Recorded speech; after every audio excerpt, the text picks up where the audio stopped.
Toda vez que você vai atender uma pessoa, que você vai conversar com uma pessoa, a história dela te ensina alguma coisa.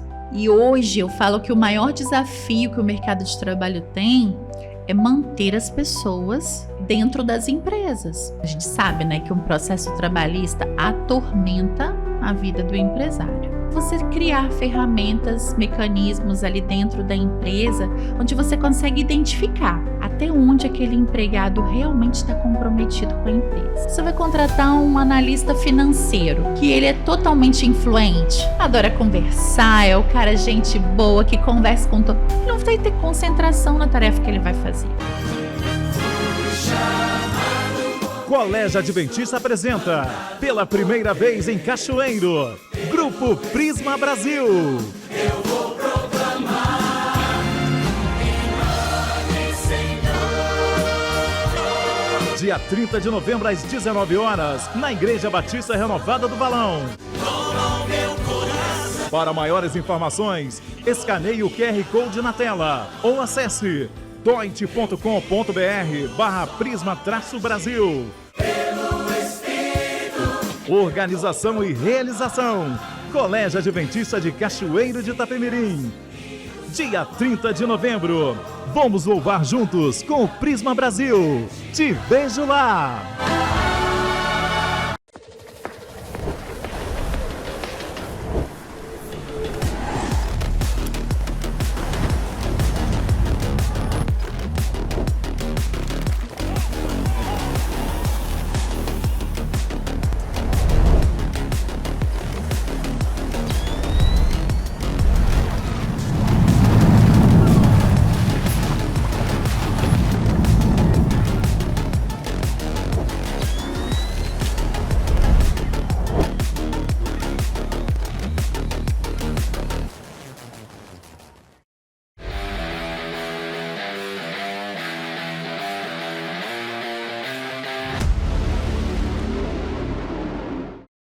Muito bem, gente, boa noite, tudo bem com vocês? Está começando mais um episódio de No Plano 7.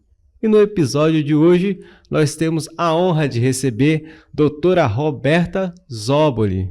Tudo bem, doutora? Tudo ótimo. Estou estreando aqui agora no podcast, estou gostando muito. Obrigada pelo convite. Temos também a companhia de Elci Lessa. Boa noite, tudo bem? Foi um prazer conhecer você também, tá? Então, quem é a doutora Roberta? Bom, a doutora Roberta é uma advogada com esse ano completo 23 anos de carreira.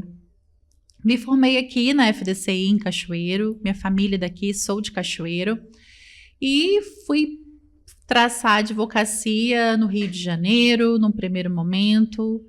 Trabalhei lá numa seguradora, fiquei lá durante 2 anos e meio.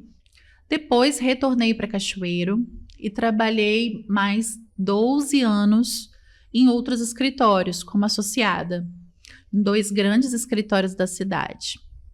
Me casei, tive meu primeiro filho, até que tive meu segundo filho e a maternidade ficou um pouco incompatível com a advocacia associada, né? Você tem muitos compromissos, assume muitas coisas, e eu não consegui conciliar muito a vida de advogada associada com a maternidade, o casamento, enfim, essa turbulência que a mulher passa, né, nesse momento. E aí eu decidi que eu ia dar um stop na advocacia e ia ser só a mãe dos meus filhos. Esse era o projeto. O projeto durou só 2 semanas. Depois disso, alguns clientes passaram a me procurar, algumas pessoas começaram a me procurar, já conheciam o meu trabalho, já conheciam a minha trajetória, e aí passei a atender aquelas pessoas, os clientes que apareciam, mas sempre muito focada. Até por uma história familiar, eu sempre fui muito direcionada para a área empresarial. Meu pai teve empresas, mas não conseguiu mantê-las. Elas quebraram, né? Fecharam. E aí eu fiquei pensando, será que realmente é tão difícil assim ser empresário? Por que não dá certo? Por que as pessoas quebram no meio do caminho? Será que o meu trabalho pode ajudá-las de alguma forma? E aí comecei a trabalhar muito focada nessa área da assessoria empresarial. E começaram a aparecer os clientes. Foi possível conciliar a maternidade com esse início dessa carreira solo, né, dessa advocacia sozinha. Até que depois de uns 3 anos eu falei assim, olha, eu acho que eu dou certo para isso. Isso já estava com mais de 16, 17 anos já de formada, de estrada. Eu falei assim, agora eu vou empreender mesmo na advocacia. E aí foi quando eu montei o meu escritório. A gente já tinha uma gama de clientes que a gente já atendia, alguns empresários aqui da cidade. E as coisas foram evoluindo. Até que chegou na pandemia e deu aquele boom, né? E a área que eu atuo é uma área que na pandemia ela foi um caos total, que foi a área trabalhista, né? A gente dormia com uma lei e acordava com a outra, dormia com uma lei e acordava com a outra. Os empresários não sabiam se ia liberar o pessoal, se podia pedir para trabalhar, o que era para fazer. Foi um caos. Mas foi um dos momentos que eu mais cresci, assim, profissionalmente, onde eu mergulhei mesmo para buscar fazer o melhor para eles, ajudá-los, né? Trabalhava de casa, não tinha como sair naquele período, mas era o tempo inteiro. Tinha dias que eram praticamente 20 horas de trabalho, estudando a legislação, o que tinha saído de madrugada, o que eles poderiam fazer, até que a gente foi podendo voltar, né? Até porque foi um mix de leis, né? Exatamente. Leis municipal, leis estadual, lei federal, e você ficava... Você ficava perdido. Você já estava perdido diante de uma pandemia, algo que a gente nunca tinha vivido, né? Ao mesmo tempo, você tinha compromissos para entregar com seus clientes e não tinha equipe para produzir esses mercadorias e esses serviços. Então, até o governo federal mobilizar aquelas medidas provisórias que suspenderam contratos, que deixaram parte dos trabalhadores trabalhando, outras em casa, pagas pelo governo, foi um caos, foi muito difícil conciliar isso. Pessoas com todo empresas, né, com todo um orçamento planejado, trabalhar, de repente todo mundo suspende tudo, para de pagar, não funciona. Enfim, foi muito difícil. E nesse período eu entendi a importância, na verdade, de um advogado para uma empresa. Né? Com base nas leis, interpretando as leis, é que a gente vai auxiliar o empresário a tomar as decisões certas. E foi ali que realmente eu experimentei isso mais profundamente. Nesses 18 aí, 19 anos de advocacia naquela época, você tinha que decidir, junto com ele, se botava o pessoal para trabalhar, se podia, qual atividade que estava liberada, qual que não estava. E foi um momento assim que profissionalmente a gente cresceu muito. Óbvio que nós tivemos muitas perdas também. Mas no aspecto profissional, para advocacia empresarial, que é a advocacia que eu faço, foi um momento de muito crescimento. No momento lá atrás, lá na sua infância, lá você brincando às vezes de boneca, coisa do tipo, você já imaginava assim de frente o juiz e tal, essas coisas assim? Como que foi? Olha, eu não me imaginava. Eu costumo contar para os meus filhos que inicialmente eu queria ser aeromoça, né? Toda menina quer ser aeromoça. Depois, eu queria ser bióloga para morar na praia. Meu sonho era morar na praia, todo dia ter que mergulhar. Sou apaixonada pelo mar, adoro o mar. E depois, quando eu fui entendendo um pouco que não era muito a minha praia, não gostava muito da biologia e tudo mais, eu falei assim, então eu gosto das histórias. O que mais me encanta no direito são as histórias. Toda vez que você vai atender uma pessoa, que você vai conversar com uma pessoa, a história dela te ensina alguma coisa. E eu sempre olho por esse lado. Ela vai me contar algo que eu ainda não sei, que eu vou aprender, que eu vou aplicar, da mesma forma que no meu atendimento ela também vai levar alguma coisa de tudo que eu fiz, de tudo que eu ensino, né? E aí, por isso eu me dediquei ao direito. Quando eu entrei na faculdade, eu já entrei decidida para advogar. Nunca pensei assim num concurso, num juiz, num ministério público. Não era muito a minha praia. Era mais essa falta de rotina que a advocacia tem. De todo dia ter uma surpresa, de todo dia encontrar uma pessoa nova, de todo dia ajudar alguém. Era mais essa pegada, assim. É o que eu mais gosto. Agora, entrando dentro do assunto, quais são os principais desafios que as empresas enfrentam atualmente na gestão, na questão trabalhista? Bom, depois da pandemia, o mercado mudou muito, né? O mercado de trabalho mesmo. As pessoas passaram a entender o mercado de trabalho de uma forma bem diferente. Até aquele momento, a gente tinha uma geração que realmente era voltada para o trabalho, gostava de estar no trabalho. A gente foi culturalmente educado a trabalhar muito, né? Mas depois da pandemia isso ficou muito relativo. As pessoas passaram a valorizar outros pontos, sabe? Que não tinha tanto valor. Convívio familiar, a tal da qualidade de vida, uma atividade física, um cuidado com a saúde, e isso começou a dividir o tempo com o trabalho. E hoje eu falo que o maior desafio que o mercado de trabalho tem é manter as pessoas dentro das empresas.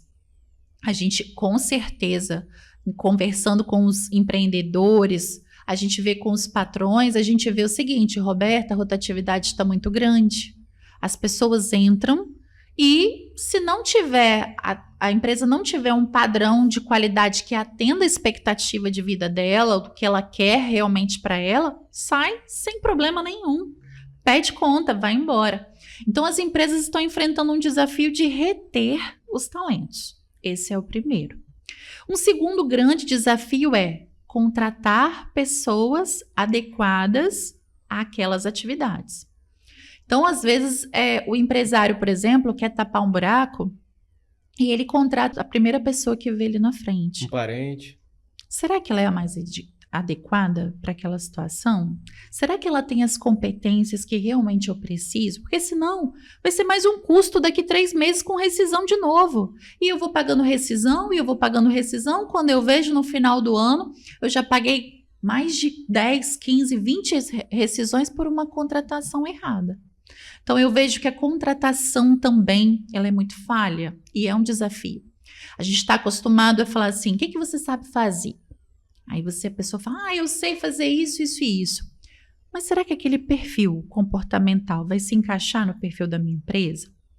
A gente vê uma máxima na área de recrutamento e seleção, na área de recursos humanos, que é: a gente contrata pelo currículo, mas dispensa pelo comportamento. E é assim mesmo. Às vezes o comportamento que a pessoa tem não é aquele que vai se adequar à realidade da empresa. Às vezes a gente tem um empresário muito durão, muito grosseiro, que bate na mesa, que fala alto. E a gente está diante de uma pessoa extremamente sensível, que vai ficar chorando horas depois daquela bronca. Quem está acostumado sabe que aquilo ali soltou, passou e vai embora. Mas quem não está acostumado com isso, fica magoado, sensível, chateado. E isso vai gerando esse desgaste também na relação de trabalho. Então eu vejo que na contratação, manter esse funcionário ali é um desafio. A gente precisa pensar em benefícios, porque hoje a relação de trabalho, mais do que nunca, é uma troca, tá? Eu entrego a minha mão de obra para você. Em contrapartida, o que você vai me entregar? Se eu não for bem cuidada, se eu não for bem tratada, se eu não tiver flexibilidade em algumas regras, se eu não puder dar suporte para o meu filho, eu não fico aqui. Foi-se o tempo, né, que... Exatamente. Eu já trabalhei em empresa que fiquei 1 mês, 2 meses sem receber um salário, por exemplo. Hoje, se o cara hoje isso é inconcebível. Sim, sim. Hoje as relações de trabalho, elas estão chegando num ponto que, se o empregador não for muito pontual, muito correto com as obrigações dele, hoje, depois da pandemia, principalmente, as informações estão ali na palma da nossa mão, nas redes sociais, né? No TikTok, no Instagram, todo mundo querendo compartilhar o máximo de informação, tanto da parte dos trabalhadores quanto da parte dos empregadores também. Quem não tem informação está para trás, está perdendo tempo. É verdade. A reforma trabalhista de 2017 gerou muitas discussões. Na sua opinião, ela favoreceu mais os empregadores ou os trabalhadores? E como você vê o impacto dessa mudança a longo prazo? Olha, Alguns estudiosos dizem que a reforma trabalhista não cumpriu o propósito dela, né? Que era tornar as relações de trabalho um pouco mais flexíveis. Esse era o propósito. Por que eu falo isso? A reforma trabalhista, ela trouxe a possibilidade de patrão e empregado negociarem as regras do contrato de trabalho, desde que não entra em contradição com aqueles pontos que a gente tem lá na Constituição. 13º, férias, fundo de garantia. Esses são direitos que não podem ser excluídos. Mas um ticket de alimentação, uma bonificação por tempo de serviço, tudo isso pode ser discutido. Uma flexibilidade na apresentação de atestados médicos, como que a empresa vai se comportar diante dos atestados, o que pode ser feito. Isso hoje pode ser negociado, graças à reforma trabalhista. A gente negocia isso, às vezes, diretamente com o empregado, através de um acordo individual, ou na presença dos sindicatos, né? Onde a gente faz uma negociação toda coletiva da empresa, direto com o sindicato. Além disso, a reforma trabalhista também trouxe a possibilidade do negociado entre empresa, sindicato ou empresa, empregado, ter uma validade legal, o que não tinha antes. Se estava na lei, tinha que cumprir. Agora, se foi negociado alguma exceção, alguma condição da forma correta, isso também tem um peso. Então, eu costumo dizer o seguinte, que apesar da reforma ter acontecido em 2017, hoje, depois dessa mudança no cenário do mercado de trabalho, é que ela começa a ficar mais ativa. Então, eu acredito que daqui um tempo, a gente já precise de uma nova reforma. Por quê? Depois da pandemia, por exemplo, a gente tem uma gama de empresas hoje 100% home office, teletrabalho. Como que a lei vai disponibilizar isso dentro das consolidações do trabalho, né? Então, a gente vai precisar trabalhar essas outras ferramentas que a gente não tem previsão numa CLT lá de 1960, 64 aproximadamente. Então, é uma coisa que a gente precisa muito se atentar. Eu acho que ela vem cumprindo o seu papel, mas não chegou exatamente onde ela queria. A gente vai precisar flexibilizar ainda mais as regras trabalhistas. Acho que vai ser uma imposição até do mercado internacional com a gente hoje. Como as empresas podem se preparar para evitar os processos trabalhistas, os problemas, as dores de cabeça? É isso mesmo. Bom, a gente sabe, né, que um processo trabalhista atormenta a vida do empresário. Às vezes ele fica mais seguro, né? Ele deixa de pagar um imposto, ele deixa de pagar qualquer outra coisa, mas o empregado, ele tem medo da justiça. Então, o que a empresa deve fazer? Na verdade, hoje, o empresário, eu vejo que ele precisa se preparar, até a nível de informação mesmo. A própria CLT traz direitos aos empresários e, às vezes, eles não conseguem colocá-los em prática, por falta de conhecimento mesmo, por falta de saber até onde pode ir e como pode fazer, né? Que o patrão tem o direito de exigir as regras, a gente sabe, mas de que forma? Até onde? Então, como evitar processos trabalhistas? Eu costumo dizer que existe um manual. A primeira parte é fazer um bom contrato de trabalho com seu empregado. Não é aquele contratinho que está lá no Google que a gente copia e cola, não. Tem que ser um contrato de trabalho que realmente vai trazer as regras da sua empresa. Qual é o seu horário? O que você precisa que o seu empregado faça? Estabelece isso, coloca no papel, convida o empregado para sentar, discutir, saber o que está acontecendo, porque ele vai saber até onde tem a obrigação dele e, a partir dali, começa o direito da empresa de exigir o cumprimento disso. Então, eu costumo dizer que é muito importante a gente começar pelos contratos de trabalho. As empresas precisam definir essas regras e conversar sobre elas, né? Não adianta também ter um papel muito bonito. ele precisa estar em prática, ele precisa estar atuante ali no dia a dia, as pessoas saberem exatamente o que elas podem e o que não podem fazer. Até para saber, né? Eu caibo aqui nessa empresa ou não? Eu posso, o meu perfil se adequa a essa empresa ou não? Então, eu acho que estabelecer as regras, documentar essas regras, de tempo em tempo, realizar treinamentos, análises, reuniões com a equipe, com base nessas regras, é muito importante.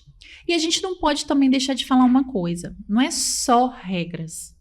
A gente tem que entender o outro lado também. A gente está falando de um ser humano com problemas, com dificuldades, com limitações. Existe uma linha tênue entre a proteção dos direitos dos trabalhadores e o uso excessivo do sistema judicial para ganhos financeiros.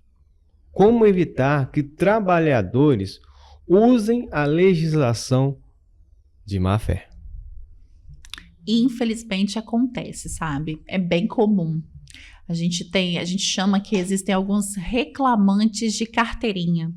São aqueles que sempre buscam processos trabalhistas nas empresas. E como que evita esse tipo de situação, né? A primeira coisa é você criar ferramentas, mecanismos ali dentro da empresa, onde você consegue identificar até onde aquele empregado realmente está comprometido com a empresa. Então, você vai criando os treinamentos, as reuniões mensais, as reuniões semanais, vai analisando o comportamento desse empregado no dia a dia. Mas e quando ele extrapola tudo isso e vai para a justiça? O que a gente pode dizer é o seguinte: existem empregados realmente de má fé, existem empregados até que combinam determinados fatos e situações para chegar na justiça. A justiça hoje vem com um olhar mais atento para isso. Eu costumo te dizer que hoje a gente tem uma justiça um pouco mais visionária para o lado do empresário, do patrão. A gente não está diante de um bandido, como a gente costumava ver pouco tempo atrás. A gente está diante de um cara que rala pra caramba, fica a noite sem dormir para pagar conta, tem uma série de compromissos para poder cumprir, né? Às vezes começa o dia 1º, ele já está encucado, porque vai dar o dia 5, ele ainda não tem a folha de pagamento para poder fazer. Então, assim, a justiça está olhando esse empresário de uma outra forma. Mas para ele se defender e acabar com esse tipo de coisa, ele precisa ter um mínimo de documentos. Ele não pode mais confiar. Hoje a gente não tem mais a possibilidade de confiar no mercado de trabalho numa contratação verbal. Aqui, vamos lá, vamos começar comigo hoje, e aí o salário a gente combina. Isso não cabe mais. Até cortando um pouquinho, mas aí você, só para contextualizar com você, tem um colega empresário que ele tem um grupo de RH dele, né? E ele participa das reuniões de contratação e, além disso, ele coloca um psicólogo lá dentro da sala. Excelente. É o ideal. Porque aí ele vê todo o processo de comportamento daquela pessoa. O que o psicólogo falar, ele já coloca em ponderação para evitar fadiga. Exatamente. Hoje, a gente tem algumas ferramentas muito interessantes. Empresas preparadas, por exemplo, para recrutamento e seleção. São empresas que analisam perfil comportamental, aplicam testes para entender se a pessoa realmente tem o perfil que aquela vaga exige. Você vai contratar um analista financeiro, que ele é totalmente influente, adora conversar, é o cara gente boa, que conversa com todo. Ele não vai ter concentração na tarefa que ele vai fazer. O RH, ele começa aplicando testes para entender até que ponto aquela pessoa tem condição de exercer aquela vaga. Se você quer um financeiro, por exemplo, nada melhor do que um perfil analítico, profundamente voltado para cálculos, números, é o cara do financeiro. Se você quer o cara da comunicação, aquele que vai se relacionar com todo mundo, aí sim entra um perfil influente. Então a gente tem essas ferramentas. Essas ferramentas também ajudam na hora, por exemplo, da resolução de um conflito. Você sabe como lidar com a pessoa, se você conhece o comportamento dela. E aí entra a pessoa do psicólogo. Se desde a contratação o psicólogo vai examinando, analisando o perfil daquele candidato, ele vai saber levar a pessoa até a resolução do conflito sem desgaste. E principalmente sem desgaste para o patrão. Uhum. Então, hoje o empresário precisa dessas ferramentas, porque sozinho ele não dá conta. Ele tem que vender, produzir, pagar conta, arquivar documento, fazer o comercial, cuidar. Então, gerir mercadoria, gerir serviço, agenda, ele não vai dar conta. Ele precisa de profissionais de apoio, que a gente chama, profissionais que vão dar o suporte para ele conseguir gerenciar toda essa máquina que é a empresa, né? Então, tem os psicólogos comportamentais, que eles já são conhecidos como psicólogos corporativos, são voltados para essas instituições mesmo. Tem os treinamentos de RH, tem as pessoas que podem ajudar também na questão de relacionamento e comunicação entre a equipe. Então, eu vejo que, assim, é possível você gerir uma equipe com suporte bacana do jurídico, né? O nosso escritório, por exemplo, eu me espelhei em alguns escritórios do Brasil no sentido de ter uma pegada mais preventiva. A gente atua em demandas, em processos, mas o meu objetivo é estar ali junto com o empresário, para ajudar ele a tomar decisões na hora de fazer uma dispensa, de aplicar uma penalidade, de corrigir um erro na equipe. Então, a gente auxilia nesse dia a dia mesmo da empresa, para ele não se sentir tão sozinho. Então, a gente vê, por exemplo, o apoio jurídico, um apoio, às vezes, de uma assessoria contábil, que também participa, um consultor empresarial que pode auxiliar ele também nessas áreas. Então, a gente tem alguns profissionais hoje que auxiliam o empresário nessa tomada de decisão. É muito bacana quando a gente vê um exemplo desse, né? Sim, sim. Como você enxerga, a gente até comentou um pouquinho sobre isso, né? Como você enxerga a evolução das relações de trabalho em um contexto de maior flexibilização, né? Como o home office? É inevitável. Inevitável. Por exemplo, a gente tem hoje o mercado de trabalho, a maioria são mulheres. Como você mantém regras rígidas com uma mãe, com filhos pequenos, com uma mãe que às vezes é mãe e pai dentro de uma casa, não tem o apoio, não tem o suporte de um companheiro, né?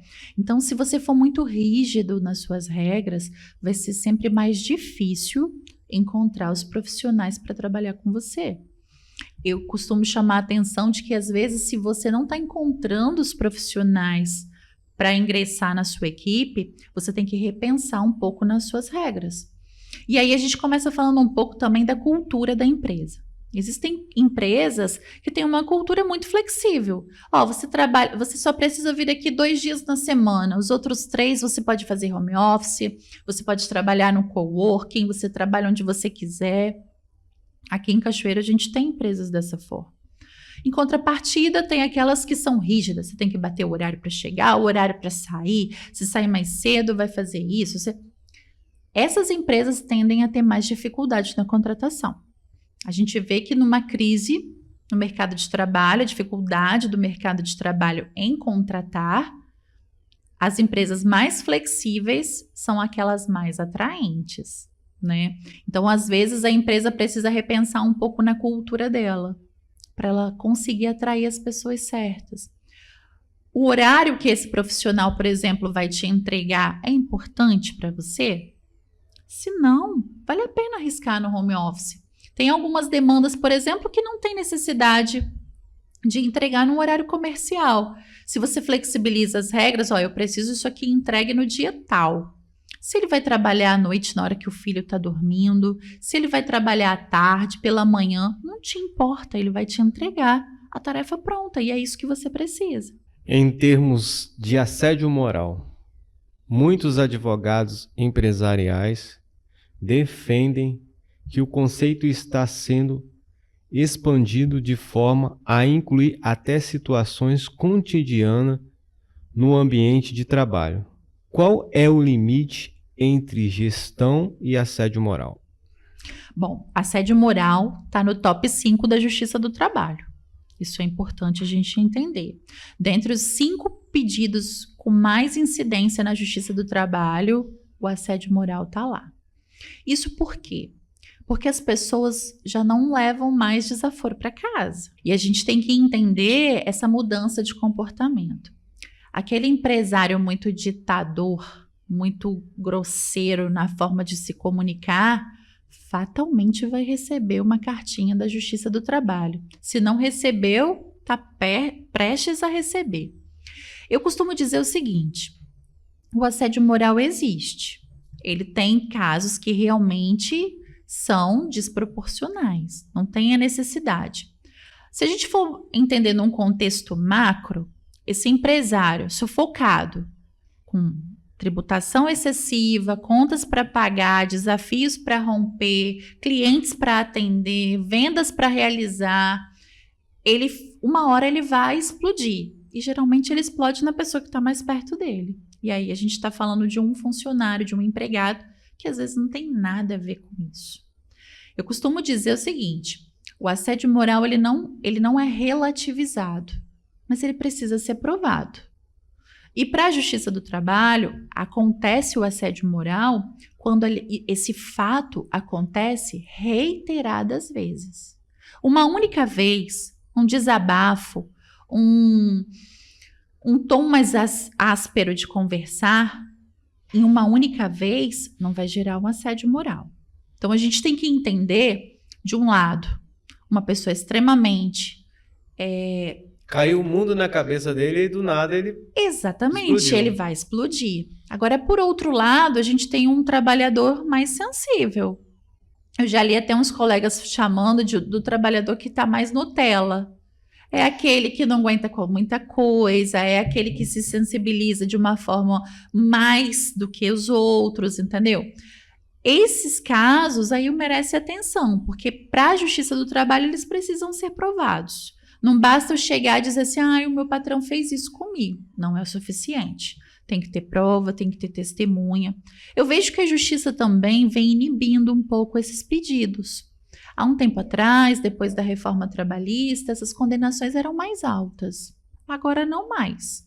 A Justiça vem tentando diminuir o pagamento. É óbvio que existem casos gravíssimos de assédio moral, por exemplo, de empresas que não fornecem um banheiro para o empregado. Empresas que deixam empregados sem horário de almoço. Empresas, por exemplo, que emendam uma jornada na outra, sem período de descanso. Aí nós estamos falando de situações que realmente extrapolam qualquer limite de tolerância. Mas aquele caso, às vezes, mais pautado num diálogo, numa conversa, num dia que você não acordou muito bem, num dia que você realmente está oprimido ali por algumas situações da empresa, eu acho que eles merecem ser tratados de uma forma realmente mais tênue pela justiça. Então, hoje você estava falando questão das dicas, né? Questão do trabalhador Nutella, né? Eu estou lembrando aqui que uma das dificuldades para mim encontrar um serviço foi muitas das vezes alcançar, né, o que a empresa quer. O que você diria hoje para o jovem falar assim, olha, segue talvez essa dica aqui ou essa para você seguir na carreira que você quer ou para conseguir determinada vaga? Olha, eu acho que assim, o mercado de trabalho, ele tem oportunidades. Uhum. O que está faltando é você se encaixar em uma delas. Uhum. Então, a primeira coisa que eu falaria para esse jovem que está ingressando no mercado de trabalho, o que você gosta de fazer? O que você faz que você se sente bem? Adquire o conhecimento para isso. Uhum. E eu não estou falando só de uma universidade, uma faculdade, não. Hoje existem ferramentas que são muito importantes para você ingressar no mercado de trabalho. Por exemplo, um bom curso de comunicação, aqueles cursinhos de oratória para você se desenvolver. Roberta, mas eu não tenho uma pegada muito de comunicação. Você vai precisar dela em qualquer lugar, em qualquer ambiente. Então, eu falo muito sobre algumas competências mesmo de talento. Eu falo assim, olha, sobre uma boa comunicação, sobre ser aquela pessoa de comportamento proativo, estabelecendo limites, é claro, né? Não deixando de fazer o seu para fazer o do outro, mas aquela que está sempre disposta a ajudar. Trabalhando na empresa, promovendo ambientes, por exemplo, saudáveis. Os jovens hoje têm uma facilidade enorme nas redes sociais. O quanto isso é importante para alavancar um negócio, para fomentar vendas, né? Então, por exemplo, um bom cursinho de marketing digital, acho que é bacana hoje, vai fazer um diferencial. É óbvio que ele tem que saber, e ele já sabe, né? Porque essa geração de hoje nasceu mexendo em computador e tudo mais. Não é muito meu caso. Mas a gente vai aprendendo com eles. Lá no escritório, eu adoro quando entra, por exemplo, os estagiários, eles me ensinam a fazer as coisas em 2 segundos. Eu fiquei o dia inteiro pelejando com aquilo, com aquele sistema. A justiça mesmo já vem mais para uma pegada digital, né? Hoje a gente tem os processos online. Então, assim, eu vejo que é um caminho sem volta. Ele precisa se qualificar um pouco nessa parte também comportamental, com algumas competências que não são acadêmicas, né? Eu acho que vai fomentar. Por exemplo, eu acho muito bacana ele começar a analisar, estudar, nem que seja esses cursinhos da rede social, né, das plataformas digitais, sobre empreendedorismo. Uhum. E não necessariamente para abrir o seu negócio, mas para empreender dentro da empresa. Sabe aquele profissional que você olha para ele e fala assim: nossa, você teve uma boa ideia. Esse mês eu vou te dar uma premiação. Isso existe, é possível. O problema é que às vezes a gente vem uma juventude muito focada só no celular, que tem aquela preguicinha, que não gosta de estudar, que fica acomodado esperando a tarefa chegar. Aí esse é o difícil, entendeu? Onde você tem um patrão extremamente exigente, com um monte de coisas para serem feitas, e por outro lado, aquele que fica só esperando a tarefa chegar. Aí você realmente vai ter um conflito, não tem jeito. Mas eu acho que é por esse caminho, eu apostaria nisso. Como você enxerga o impacto das cotas para a contratação de pessoas com deficiência no ambiente corporativo? Elas realmente ajudam na inclusão ou acaba sendo vista apenas como uma obrigação legal pelas empresas? Ajuda. Ajuda na inclusão, sim. É óbvio que a gente não tem demanda para todos, né? A gente tem um número de vagas bem reduzido diante do volume que a gente vê de pessoas com algum tipo de deficiência. Mas eu vejo que é uma oportunidade. A gente tem hoje situações que não incapacitam para o trabalho. Muitas vezes a incapacidade para o trabalho está na mente, né? Não só no físico. E tem muitas pessoas com limitações físicas que conseguem trabalhar muito bem. Então eu vejo que são oportunidades. É óbvio que a gente ainda não tem uma quantidade ideal. A gente ainda não vive num mundo ideal onde todo mundo teria oportunidades. Mas eu vejo que é possível. Eu acho que as empresas, legalmente, elas precisam cumprir isso. Depois que você atinge um determinado número de empregados, você obrigatoriamente tem que ter o PCD, né? Tem que ter o programa de contratação para deficientes. E você tem que cumprir o número de vagas. Às vezes não necessariamente precisaria se chegar nesse número, né? A gente poderia ter uma sociedade onde o deficiente pudesse ser mais inclusivo. A gente viu aí que lindo que foram as Paralimpíadas, né? O Brasil dando show. Então, realmente eu falo que a incapacidade, ela tá na mente, não tá no físico. Se você tem condições de entregar aquela determinada atividade que a empresa precisa, por que não, né? Existe algum benefício para as empresas que investem em instituições, por exemplo, Rocha Ativa em Cachoeiro, por exemplo? Que tipo de benefício essas empresas acabam tendo ao investir no social?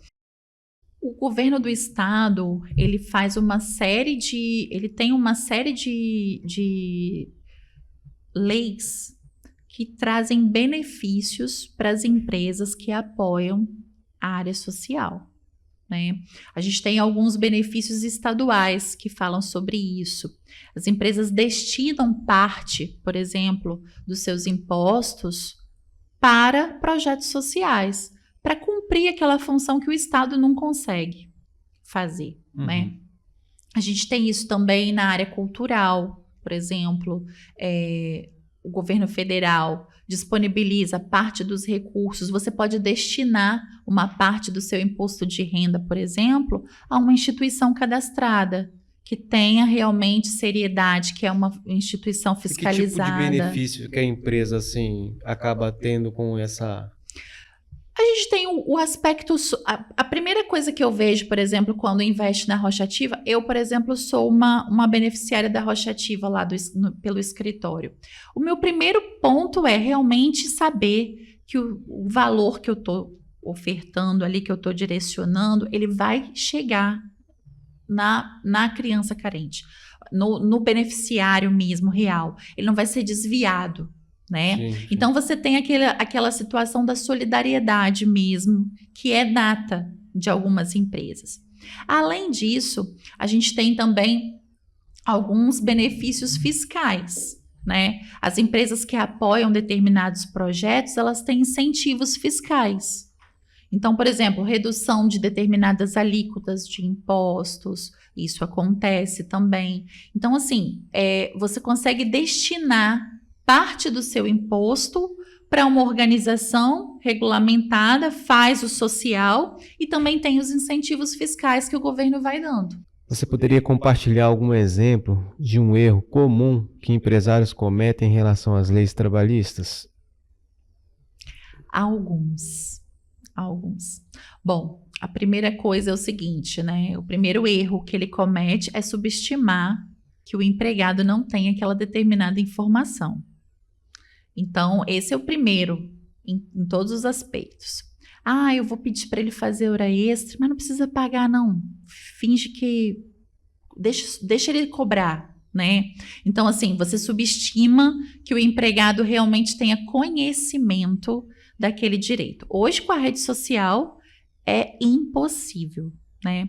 Uma outra coisa também que eu vejo eu perco um pouco a linha, a gente estava falando há pouco sobre o assédio, né? Eu grito, bato na mesa, dou aquele show, falo um monte de besteira, xingo, O empregado hoje está com o celular na mão, ele está gravando tudo.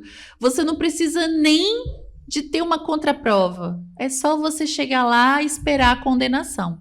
Então, não subestime a inteligência de um trabalhador. Principalmente um trabalhador que está desmotivado e não tem interesse em trabalhar na empresa. Ele é capaz de ir montando provas, montando documentos, né? E por outro lado, você acreditando ou não vendo, acreditando que ele tem uma boa fé, acreditando que ele não vai fazer nada, acreditando que ele está ali de bom grado. Então... Mas eu vi você reagir num vídeo lá, né? Até bem engraçado, mas fazer aquela oração pode, né? É verdade. Olha, aquele vídeo eu falei, gente, eu tenho que compartilhar esse vídeo na rede social. E é engraçado porque... Por que pode? Né? Bom, ao meu ver, é minha interpretação, né? Isso vai tudo de acordo com uma interpretação. Ele não apontou para ninguém. Ele fez uma oração coletiva, né? Ele pedia para que aquele empregado que fica dizendo que tem dor na coluna, que ele realmente tivesse uma dor na coluna naquele dia. Enfim, eu acho que essa oração nasce no coração de muitos empresários, mas eles não verbalizam. Acho que é isso. E alguns são corajosos, né? Vão lá e verbalizam. Mas, enfim, a gente tem que pensar, porque assim, o limite disso tudo, acho que uma coisa bacana que a gente pode colocar é até onde eu não estou afrontando, desrespeitando essa pessoa. Independente dele ser meu trabalhador, prestador de serviço, a partir do momento que eu ultrapasso a linha do respeito com a outra pessoa, eu estou vulnerável a um processo. E eu não sei até onde ele pode ir. Eu vejo que as reclamações trabalhistas, elas nascem de um sentimento de raiva, um sentimento de justiça. Eu falo que 90% das reclamações trabalhistas nascem na demissão. Se você não souber dispensar um colaborador, se você não for grato pelo que ele fez pela sua empresa, facilmente você vai plantar uma sementinha da reclamação trabalhista no coração dele. Aí ele vai começar, lembra aquele dia que eu fui lá sábado e fiquei lá até 3 horas da tarde trabalhando? Eu vou anotar. Lembra aquele dia que ele mandou eu pegar uma mercadoria lá em Vitória e eu passei a noite inteira esperando? Eu vou anotar. Lembra aquele dia que ele falou assim comigo na frente? Fulano, você lembra que... Aí, ali começa a nascer a reclamação trabalhista. Então, eu acho que quando a gente entende que a relação de trabalho é uma relação de troca, eu compro o seu tempo e você me vende o seu serviço. Isso é uma relação de trabalho. Se eu compro o seu tempo, muito obrigada. Não é possível mais me dar o seu tempo? Tá tudo bem, nós encerramos aqui a nossa parceria. Outra pessoa me dará o seu tempo, né? E vai me prestar o serviço que eu preciso, sem rancor, sem mágoa. Não deu certo por algum motivo? Em que eu contribuí com isso? Nenhum relacionamento termina por culpa de uma pessoa só. Sempre as 2 pessoas contribuíram para o término daquele relacionamento. E no mercado de trabalho isso não é diferente. O patrão tem as suas exigências, às vezes desproporcionais, e o empregado entrega menos do que ele se comprometeu. Então eu vejo que a gente precisa trazer um equilíbrio para isso. É difícil, não é fácil, não é. Ainda mais no nível de pressão e de informação que a gente vive hoje. Mas é possível. E para auxiliar, vem o apoio da psicóloga, do RH, para dar uma quebrada nesse ambiente tão duro, tão áspero, né? Que fica lá no mercado de trabalho. Ainda existe essa questão de funcionários assediar de forma íntima o patrão e como o patrão se comporta mediante esse tipo de situação? O assédio sexual hoje, ele está mais presente na Justiça do Trabalho. Eu costumo dizer que há pouco tempo atrás eram poucos casos que chegavam à justiça. Não que não acontecessem, já aconteciam com toda certeza. Mas hoje chega mais na justiça. Hoje as mulheres resolveram revelar isso. E eu penso que existe o assédio, ele existe. Tanto hierarquicamente, quanto também horizontalmente. Né? O assédio ele é proibido pela justiça, tanto quando você fala de um patrão para com um empregado, de um superior para o seu subordinado, quanto entre os colegas de trabalho, se isso depender no ambiente de trabalho. Mas existe de alguma forma, por exemplo, uma mulher que queira, de repente, tirar vantagem do patrão e... Existe. Existe dos dois lados. Dos dois lados. Existem os homens que se aproveitam. Sim, sim. E existem também as mulheres que querem ter algum tipo de vantagem em cima desse patrão ou desse colega, enfim, desse gerente. Então, eu, por exemplo, já tive um processo em que a trabalhadora sabia do comportamento do empregador e ia trabalhar de short. Aí vamos lá. Até onde você pode permitir isso dentro da sua empresa? Esse é um comportamento que você gostaria para os seus empregados? Não? Então vamos penalizar. Olha, isso não é o comportamento que eu quero aqui. Você volta, ou eu vou te dar uma advertência, ou eu vou te dar uma suspensão, se isso for reiterado. Eu não quero esse tipo de vestimenta dentro da minha empresa. Essa é uma situação que poderia acabar por ali. Mas não. Foi se alimentando, foi se levando, dos dois se envolvendo, até que chegou num caso dessa forma. Então, eu vejo que existe e que se o patrão não se sente confortável, aí eu volto naquela resposta anterior. Ele precisa aprender os seus direitos, estabelecer os limites dentro dessa relação e cortar. Porque muitas vezes a gente vê o patrão querendo fingir que não está vendo. Aí é que mora o erro, porque ele vai alimentando esse comportamento errado e as coisas vão se perdendo no meio do caminho, quando a gente vê, foge da relação de trabalho. E é isso que a Justiça do Trabalho penaliza. Muitas empresas afirmam que a legislação trabalhista brasileira é extremamente rígida e impede o crescimento econômico. Qual é a sua visão sobre isso? Concordo. Até pelo lado que eu estou, né? Eu acho que a legislação, hoje, pelo nível de informação que esses empregados têm acesso, pelo menos assim, aqueles que têm realmente um certo nível de conhecimento, a legislação está caminhando para uma flexibilização das regras. A gente vê decisões, por exemplo, do STF, dizendo que o Uber não é empregado, né? Existe um vínculo de parceria com a plataforma, não existe um vínculo de emprego. E quando o STF vem falando isso, autorizando, por exemplo, a contratação por meio de terceirização, mesmo que seja atividade fim, hoje esses são os grandes pontos da lei trabalhista, né? O STF flexibilizando as regras de trabalho. Eu vejo que esse é um caminho que a gente vai naturalmente atingir. As empresas vão procurar cada vez mais terceirizar seus setores. Para quê? Para fugir dos encargos trabalhistas. Hoje, a gente tem, em média, que na contratação, por exemplo, a gente contrata o funcionário por um valor e paga mais 80% de tributo, de verbas, de valores relativos àquele valor, para o governo, para outras situações. Então, eu acho que é um caminho que a gente vai alcançar. Eu vejo que é possível flexibilizar as regras quando a gente tem uma comunicação mais assertiva, quando a gente estabelece essa forma de contratação certa desde o início. Eu quero contratar um prestador de serviço, o que eu posso exigir dele?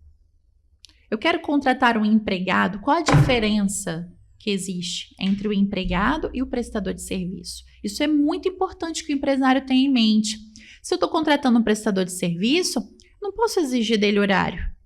Não posso exigir dele exclusividade. Ele pode contratar com quem ele quiser, desde que ele me entregue a demanda que eu preciso. Por outro lado, eu posso fiscalizar o trabalho dele. Olha, você me prometeu entregar esse trabalho e não está do jeito que eu gostaria. Pode ir lá e refazer? Isso não tem problema. O que a gente tem que entender é que hoje é diferente da condição de um empregado. Você tem horário para chegar, horário para sair, regras para cumprir dentro da empresa. Então, tem setores hoje dentro da empresa que exigem uma mão de obra CLT, mas outras não. E esses setores facilmente vão ser terceirizados. A pessoa vai abrir uma empresa e vai trabalhar ali como um prestador de serviço. Eu vejo que muitas empresas, no geral aí, tem setores que elas são desnecessários estar dentro da empresa, que ela pode muito bem terceirizar essa mão de obra, né? A gente vê aí, se fôssemos falar de setores, um setor comercial, por exemplo. Até que ponto você realmente precisa do seu vendedor dentro da sua empresa? A gente tem a figura do representante comercial. Ele pode atuar em várias marcas, trabalhar para várias empresas, desde que ele se entregue o que foi combinado no contrato, né? A gente tem outras, por exemplo, a parte de limpeza, a parte de conservação, são coisas que também podem ser terceirizadas. E aí a gente vai abrindo gama para várias situações. Agora, aquele empregado, que você depende da mão de obra dele, de 7 às 17, pode dar 1 hora de almoço, de segunda a sexta. Aí esse daí você tem que realmente atender a legislação trabalhista. Respondendo a sua pergunta, eu acho que a gente caminha para uma flexibilização maior. A CLT já começou a abrir as portas depois da reforma trabalhista, mas a gente ainda não chegou onde realmente precisa chegar. A gente vê, por exemplo, países aí onde você contrata um empregado por dia. Olha, eu preciso do seu serviço hoje. Para hoje você vai receber X.